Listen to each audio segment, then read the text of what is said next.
Hey everyone, and welcome to This Explainer. If you are a parent, you already know the drill, right? That heavy, sometimes literally suffocating pressure to be absolutely flawless. We are constantly bombarded with messages telling us exactly what we are doing wrong, what we should be doing way more of, and how every little misstep is going to ruin our kids forever. It is exhausting. But today, we're looking at some incredibly liberating research that completely flips that script. We're going to explore how transforming your everyday, ordinary moments into intentional connections is where the real magic happens. So, must you be a perfect parent?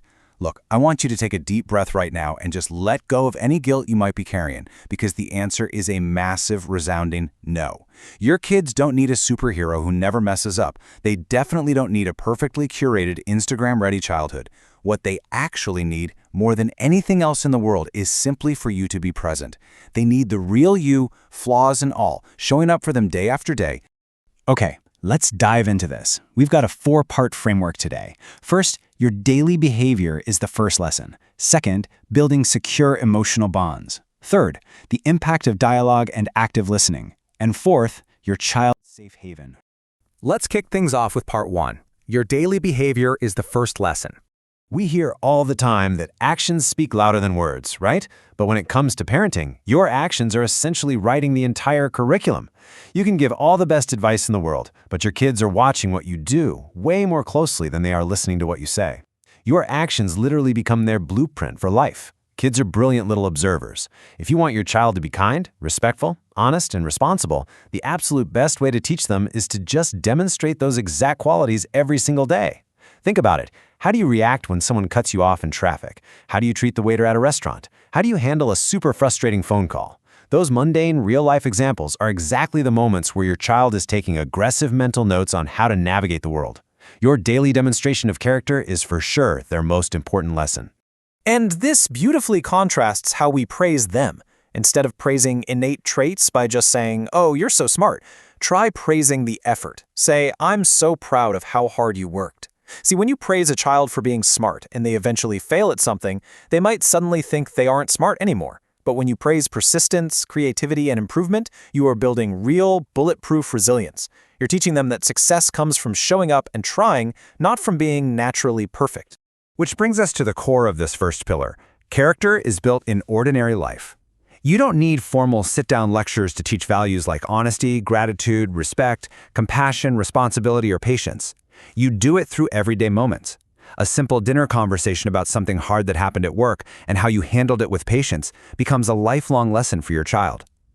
Turning these micro moments into learning opportunities takes the pressure off you to schedule teaching moments. Actually, scratch that.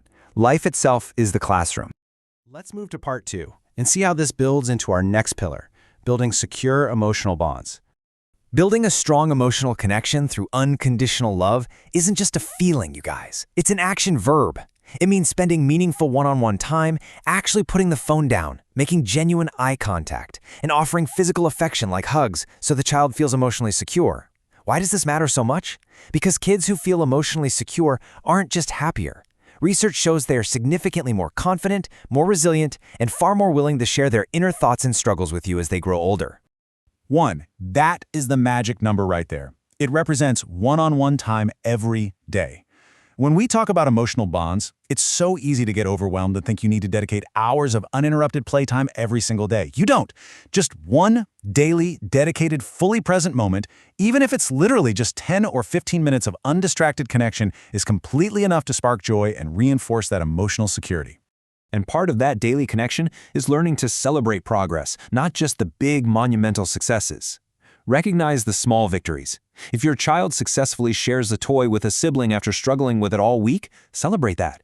If they try to tie their shoes, even if the knot is a total mess, celebrate the attempt. These small daily acknowledgments of their effort build a lasting internal confidence that grand rewards for straight-A report cards simply can't match. Another fantastic way to reinforce these bonds is through family traditions. Now, I'm not talking about expensive vacations or lavish gifts here. Children remember experiences far more than they remember things. We're talking about cute, everyday traditions. A weekly board game night where everyone unplugs, reading a chapter of a book together before bed, taking a Saturday morning walk around the neighborhood, or simply going around the dinner table to share one thing you're all grateful for. These little rituals create an anchor of predictability and joy that kids will cherish forever. Now, what's really interesting is how we look at the actual mechanics of how we talk to our kids. That's part 3, the impact of dialogue and active listening. Picture this. Your child makes a mistake, like spilling juice everywhere. Our instinct is usually to immediately correct, lecture, or judge, right? Why weren't you careful? But try active listening instead. Pause and ask, how did that make you feel? Or what do you think would be a better solution for next time? When you replace the lecture with genuine curiosity and active listening, children feel deeply heard. And when children feel heard, they develop massive, unshakable trust in you. So the crucial point here is that active listening doesn't mean having 0 rules. In fact, children absolutely need rules because rules create a sense of predictability and security. The trick is to set clear boundaries with kindness.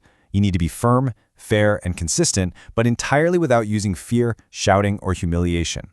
A calm, grounded parent earns far more genuine respect than an angry, volatile one. When you enforce a boundary calmly, your child learns that they are safe, even when they push the limits.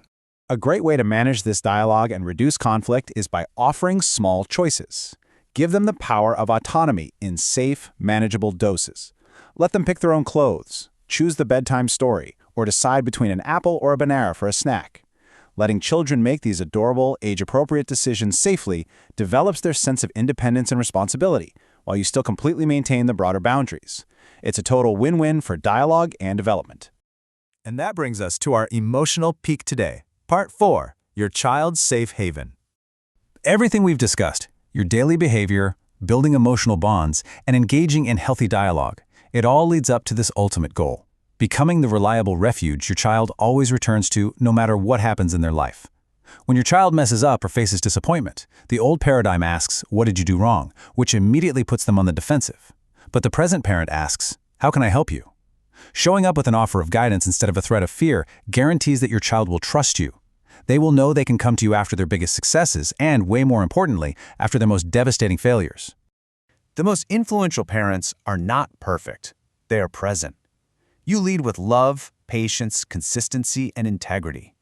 Every shared laugh, every comforting hug, and every single example you set shapes who they become. Your greatest influence is not found in grand, sweeping gestures or flawless execution. It is built layer by layer through the small, everyday moments that prove to your child they are loved, valued, and totally capable. So I want to leave you with this provocative question to ponder today. How will you be present for your child in your next everyday moment together? Will it be putting the phone down during dinner? Will it be taking a deep breath and offering a hug instead of a lecture over a spilled glass of milk? The opportunities are literally endless and they happen every single day. Take these micro actions, apply them, and watch how they completely transform your relationship. Thank you so much for joining me in this explainer, and I absolutely can't wait to explore more fascinating topics with you next time.